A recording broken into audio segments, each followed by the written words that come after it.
All right, thank you all for being here. Speaking for the staff and our team, we're very excited to be in the city of New Orleans and playing in the New Orleans Bowl. This is our fourth trip as a football program, and this is a destination for us. It's a destination city. It's a destination bowl, and we're looking forward on Saturday afternoon on national television to showcase not only our football program but our university as a whole.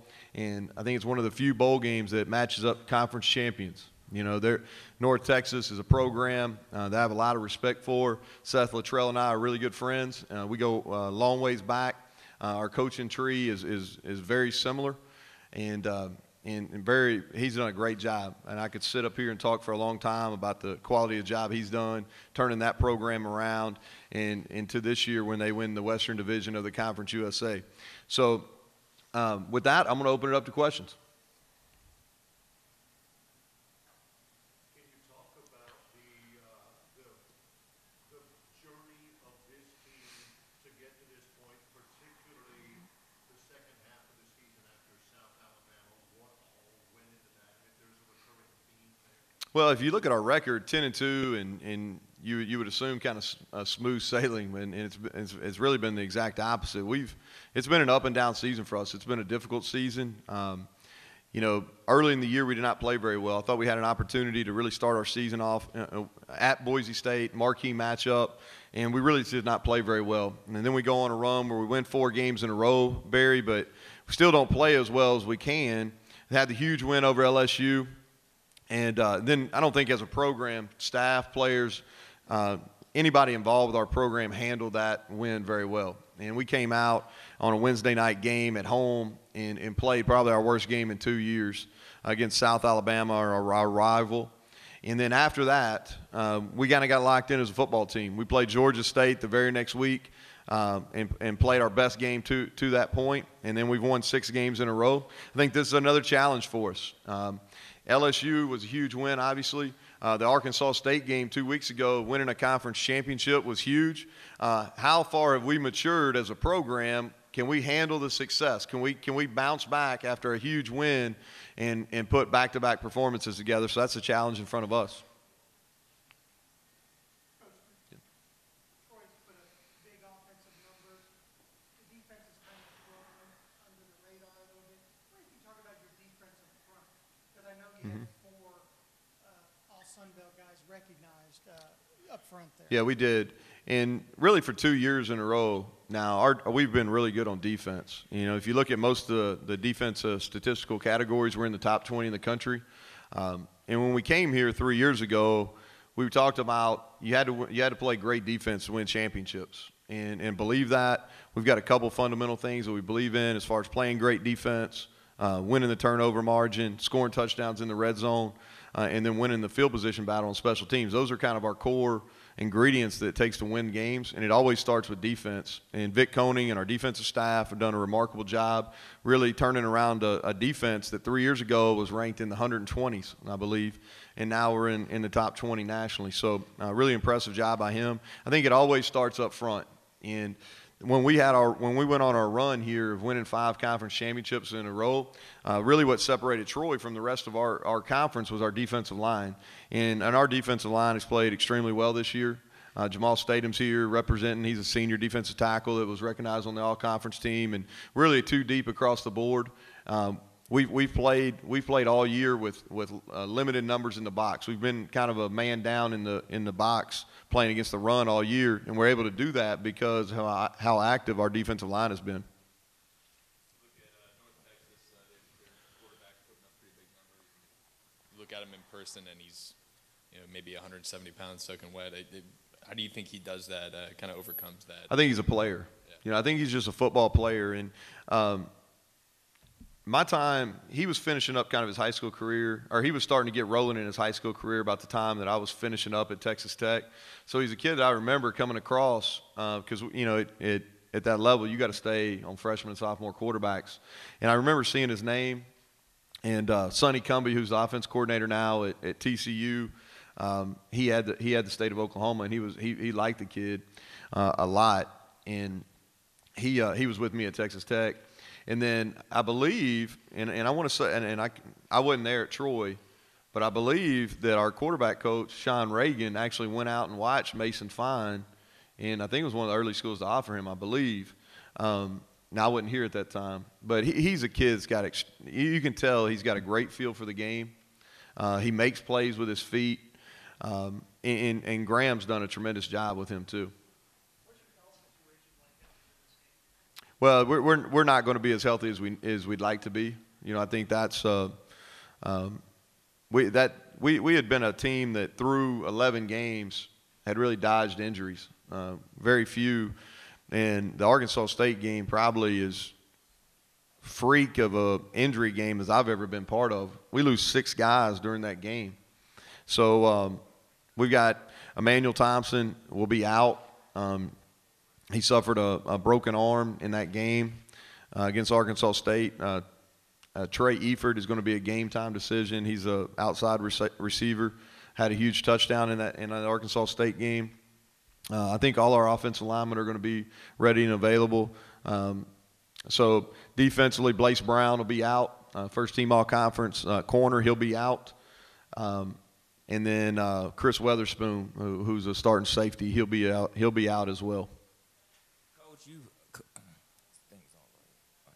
All right, Coach, you've been 20-5. This is 20-5 the last 2 years. I mean, this program's come a long way from what it was when you took over. What's been the secret to getting Troy to this point? And also, what would a bowl win on Saturday mean for the program going forward? Well, Troy had been a proud program for a long time. And if you look at the history of Troy, 3 national championships, 23 conference championships now. So if you look at it, about 1 out of every 4.5 to 5 years, Troy wins a conference championship. So this was a proud program, a program with a lot of history. I took over for a guy that I think the world of, and Larry Blakeney, who really took this program from Division II all the way to the heights of Division I, winning 5 conference championships in a row. So the footing was very solid here, and he left behind some really good players that were just young. Guys like Jordan Chun, Brandon Silvers, Jamal Statham, guys like that. And then what we came in, I think the administrative piece is huge. Dr. Hawkins, our chancellor, been at Troy for a long time. He understands the importance of athletics, what it does for the university as a whole. And then our athletic director, Jeremy McClain, is as good as anybody in the business. Those 2 individuals we've got complete alignment, and they allow us the resources needed to go and win. We're building a brand new facility, a $25 million facility in our north end zone. Our staff is as good as anybody in the group of 5, in my opinion. And then our guys bought in. Very early in the process, our guys bought in. And I think our culture that we really started shaping in that first year where we only won 4 games, that culture is really spread. And we've got a program that I think is on firm footing for years in the future as well. Yes, sir. You kind of touched on you and Seth Luttrell kind of sharing the same coaching tree. I just wanted to know if you can elaborate a little bit more and kind of just talk about you two both at programs where you're trying to build something from, whatever the history was, prior to that. Yeah, well, I think Seth benefited. North Texas had won a lot of games too. When Coach Dickey was there, they were kind of the first team in the Sun Belt Conference that went on a run. They'd won 4 conference championships in a row, and then Coach Blakeney and Troy went on and won 5. But Seth and I are similar ages, offensive background. If you look at Seth, he's been around some of the who's who and offensive coaches. If you look at it, played for Coach Leach and then Coach Mangino there at Oklahoma, was around Coach Stoops. Spent a lot of time with Coach Leach at Texas Tech again as an assistant. Then works under Kevin Wilson and Larry Fedora. So a guy that's been around a lot of really good football coaches. And when you watch his team, everybody, because Seth is an offensive background similar to us, but when you watch his team play, what really sticks out to you is how fundamentally sound they are in all phases. Special teams, all right, on defense, they are really active. So I think he's done a great job. And both of us have been around a lot of the same people, offensive styles. We've gotten together a lot during our careers and talked offensive football. So we're excited about being here. Not necessarily excited about playing one of my better friends in the coaching profession. We'll take two more. Coach? Yes, sir. Dane Gordon from R&L Carriers, the sponsor of this event. What's been your favorite thing about this event or this game so far this weekend? Yeah, well, I'll say this too. I appreciate R&L Carriers and sponsoring this game and all they do to promote college football. So I appreciate that. I think the thing that sticks out about this for our guys, I'm going to speak to our guys. They had a great time at the welcome party on Tuesday night, and I appreciate that because a lot of different bowls, a lot of different types of welcoming parties. That allowed our guys about 2.5 hours where they could really spend together and bond. There was nobody else around, and they were able to compete in friendly competition. And then I'm looking forward to on Friday night, and this hadn't came, but on Friday night we're going to graduate. Is it 7 or 8? Seven are our seniors. We're going to have a graduation ceremony 4.5 hours south. You know, the rest of our student body that's a December graduate is going to graduate in Trojan Arena on Friday afternoon, and then our seniors are going to go through graduation led by Dr. Hawkins on Friday night at Manning. So I think that's going to be a special event that our fans, it's going to be kind of a pep rally / graduation. So we're looking forward to that. Coach, I know you said there was talent there when you arrived as boys head coach. I wondered your first evaluations of Brandon Silvers. You know, how did your relationship kind of evolve a little bit? Yeah, well, I mean, it's been first of all, I think Brandon's been really coachable, you know, through 3 years. He really has. I think he's grown. I've spoken a lot on this. I think as he's matured off the field, I think his development has shown. As he's developed off the field, it has shown on the field. And if you look at it, you know, and anytime you're going through something for the last time, so we're going through our last game together, and so I've kind of reflected as I've gone through the game planning for this week. And one thing that kind of goes under the radar that people don't talk about is how many clutch games he's won on the last drive.